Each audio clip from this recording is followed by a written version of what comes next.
Charges are expected to be filed this week in Shenandoah, Pennsylvania, against a group of teenagers who beat a Mexican immigrant to death last week. Witnesses said 6 white teenagers brutally beat 25-year-old Luis Ramirez while yelling racial slurs. When one of Ramirez's friends tried to stop the beating, one of the teenagers said, quote, "Tell your Mexican friends to get out of town or you'll be laying next to him." Ramirez came to the United States 6 years ago. He was the father of 2 children and was engaged to Crystal Dillman, who grew up in Shenandoah. And in China, explosions on 3 buses killed at least 3 people and injured 14 earlier today in the southwestern city of Kunming. The bombings come less than a month before the start of the Olympic Games in Beijing. And those are some of the headlines. This is Democracy Now!, democracynow.org, the War and Peace Report. Because the corporate lobbies can come and go at will, our values get overridden, and our representatives give us something else. That's how we end up with everyone saying they're against the war and occupation, but war and occupation still gets funding. That's how we end up with everyone saying they're against illegal spying on innocent people, yet end up with a telecom immunity bill being signed into law. The Green Party made history last week when it nominated the first all-women of color presidential ticket in U.S. history. Former Democratic Congress member Cynthia McKinney, the first African-American woman elected to Congress in Georgia, won the Green Party's nomination last Monday. She named longtime community organizer, journalist, and former director of the Hip-Hop Caucus, Rosa Clemente, as her running mate. McKinney is among the most outspoken critics of the Bush administration, and one of her last measures as a Democratic Congress member was to introduce a bill calling for the impeachment of President Bush and Vice President Dick Cheney. But McKinney left the Democratic Party late last year after serving 6 terms in Congress under both the Clinton and President Bush administrations. She said the Democrats had become no different than their Republican counterparts. She announced her bid for the presidency as a Green candidate earlier this year. We're joined now by Green Party presidential and vice presidential candidates. Cynthia McKinney joins us from Washington, D.C. Rosa Clemente joins us from Charlotte, North Carolina. We welcome you both to Democracy Now! Cynthia McKinney, let's begin with you in Washington, D.C. If you were elected president, what would be your first act? Of course, the first act would be to assemble a team in the Pentagon that believed in peace and the efficacy of diplomacy.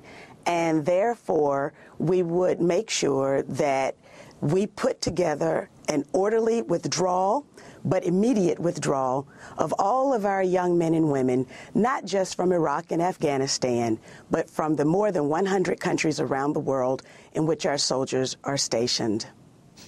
And what do you make of Senator Obama's trip right now to Iraq and to Afghanistan, where he said the real war on terror was diverted?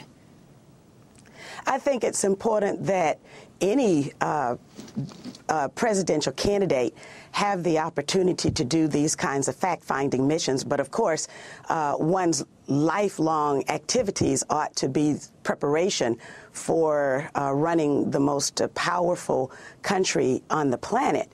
I would just like to say something about your headlines, your opening headlines. Amy, I came into this room this morning full of hope and enthusiasm for the fact that the Green Party had provided an opportunity for Rosa and me to kickstart the kind of movement that this country needs. And yet, these headlines from this morning, torture, war, violence, murder, hate crimes, I think it's clear that not only does our country need a new set of values at the helm, our country needs an opposition party like the Green Party that has the values of the Green Party so that we can finally see the values that I believe are the majority values of the American people implemented in our public policy. Cynthia McKinney, right now there's a lot of talk about who the Democratic and Republican presidential candidates will choose as their vice presidential candidates. Can you talk about your criterion and why you chose Rosa Clemente? I've known Rosa for a very long time. Rosa has participated in many of the congressional briefings and brain trusts that we held with respect to the counterintelligence program, COINTELPRO, and the impact of the kind of disclosures that we saw from the ACLU with respect to Maryland's surveillance of people who dared to dissent. She has done that really as a lifelong activist with the hip-hop generation and understands the potentialities associated with being active and dissenting from the status quo powers and the policies of them.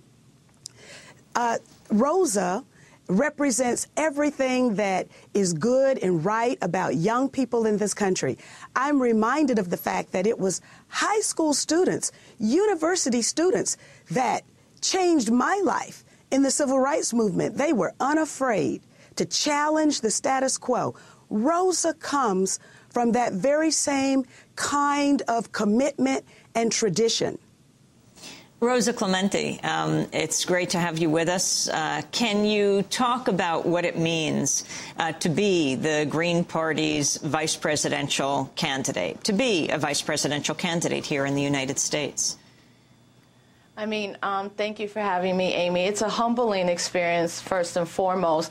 But, I mean, I'm a South Bronx, Puerto Rican-born girl, 1972. I was in the South Bronx when hip-hop, which is still now the voice of multiracial young people all over the world, began.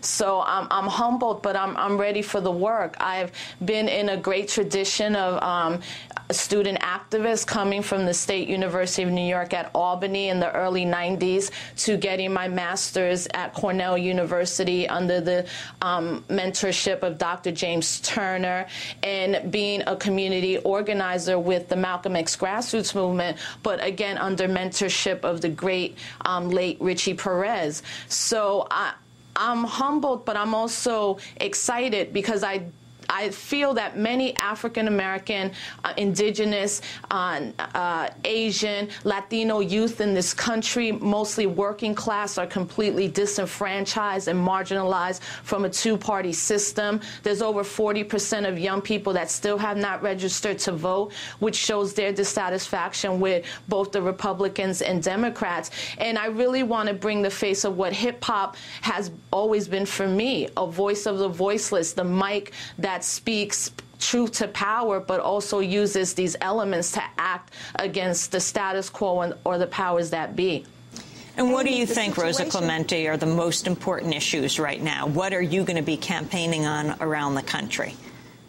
For young people right now, the most important issues is a dismantling of the prison industrial complex, a livable wage, dealing with the AIDS pandemic that is affecting disproportionately African-American and Latina young women, a real gender equity movement, a real movement where women, particularly women of color, are not marginalized in the media or at work, and really dealing with no health care and a lack of good public education, but also a lack of now higher education. No young person in America who can go to college should be in $100,000 debt.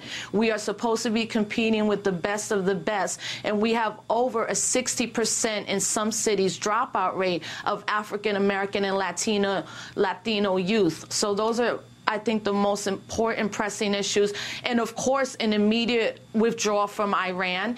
And we must not be duped that a troop withdrawal in Iran could also mean a troop transfer in Afghanistan, and more young people, particularly white working class youth, being used as cannon fodder.